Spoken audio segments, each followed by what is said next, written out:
হাই friends, দেৱশ্ৰীজ kitchen চেনেলটোলৈ আপোনালোকক স্বাগতম জনাইছোঁ। আজি আপোনালোকক দেখুৱাম দুটা পদ্ধতিত বিলাহীৰ চাটনি। আহকচোন চাওঁ আমি কেনেকৈ বনালোঁ। প্ৰথমতে বিলাহীকেইটা জুইত পুৰি ল'ম। জুইত ভালদৰে সিজি লোৱাকৈ আমি বিলাহীকেইটা পুৰিব লাগিব।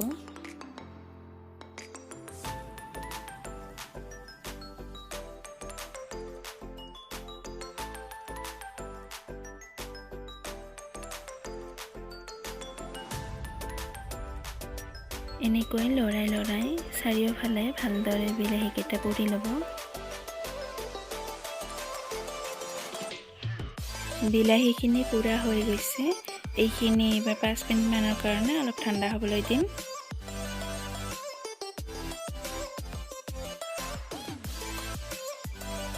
এতিয়া বিলাহীখিনি ঠাণ্ডা পানীৰ সহায়ত বাকলিখিনি আঁতৰাই পেলাম। আপোনালোকেও এনেদৰে বিলাহী চাটনি বনাই খাবচোন, খাবলৈ বহুত টেষ্টি হয়। যদি ভিডিঅ'টো ভাল লাগে প্লিজ এটা লাইক কৰিব, লগতে শ্বেয়াৰ কৰিব আৰু আপুনি যদি মোৰ চেনেলত নতুন হয় ছাবস্ক্ৰাইব কৰিব, লগতে বেল আইকনটো অল কৰি দিব যাতে মোৰ আহিবলগীয়া ভিডিঅ'ৰ নটিফিকেশ্যনবোৰ পাই থাকে।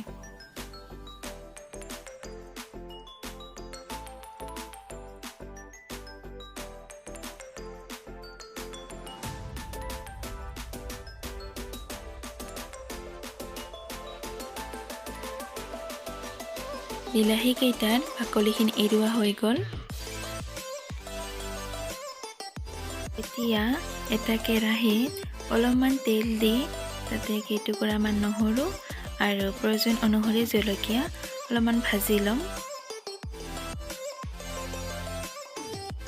নহৰু আৰু জলকীয়াখিনি ভজা হৈ গৈছে। এইখিনি উলিয়াই লৈ ভালকৈ বটি ল'ম।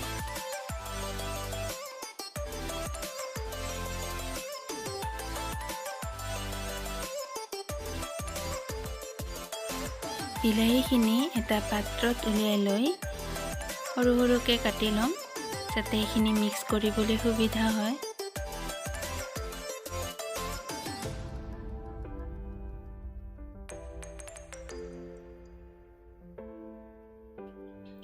এটা পিঁয়াজ লৈ সৰু সৰুকৈ কাটি ল'ম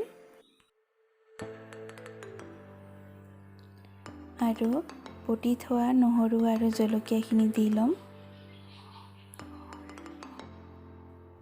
এতিয়া প্ৰয়োজন অনুসৰি অকণমান নিমখ লৈছোঁ আৰু এইবাৰ ইয়াত অলপ কেঁচা মিঠাতেল দি ল'ম। কেঁচা মিঠাতেলখিনি দিয়াৰ পিছত এইখিনি ভালকৈ মিহলি কৰি ল'ব।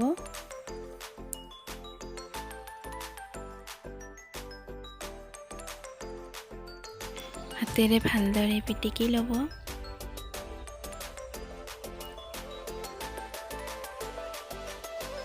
বিলাহীৰ চাটনি আমাৰ ৰেডি হৈ গ'ল।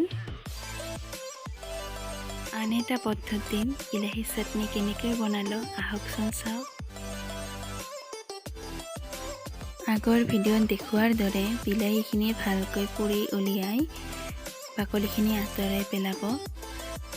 কেৰাহীটোত তেল গৰম হোৱাৰ পিছত পিঁয়াজ এটা দি লৈছোঁ।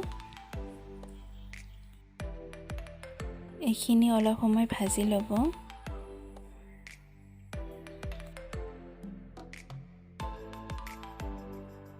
পিঁয়াজখিনি বেছি ভাজিব নালাগে। এইখিনি ভজা হৈ গৈছে। এতিয়া উলিয়াই ল'ম। প্ৰয়োজন অনুসৰি জলকীয়া আৰু নহৰু কেইটুকুৰামান অলপমান তেলত ভাজি উলিয়াম।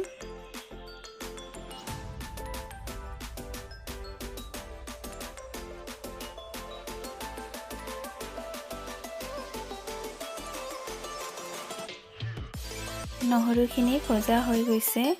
এইখিনি নমাই ল'ম। অলপমান ঠাণ্ডা হোৱাৰ পিছত গোটেইখিনি মিক্সাৰ গ্ৰাইণ্ডাৰত দি ল'ম।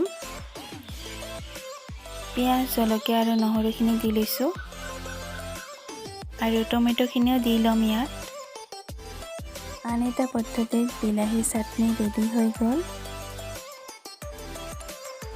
এতিয়া ইয়াত প্ৰয়োজন অনুসৰি অকণমান নিমখ দি এইখিনি ভালকৈ মিহলি কৰি ল'ম।